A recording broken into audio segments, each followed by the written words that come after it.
スマイルスイッチ。ルックあるよ。でかっ。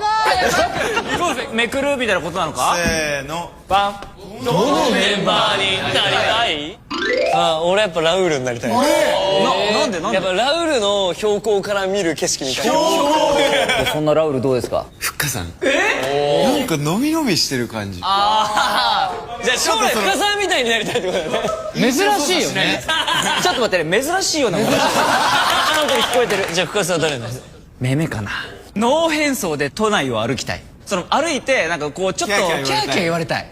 プライベートってのが大事なんだね。そう。夢は見るの自由だから。なんかできないみたいな。じゃあ次最後一人聞きましょう。ダッサマン。そうですね。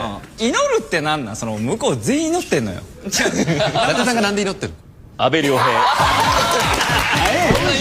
クっていいな。やってられねえよ。藤谷。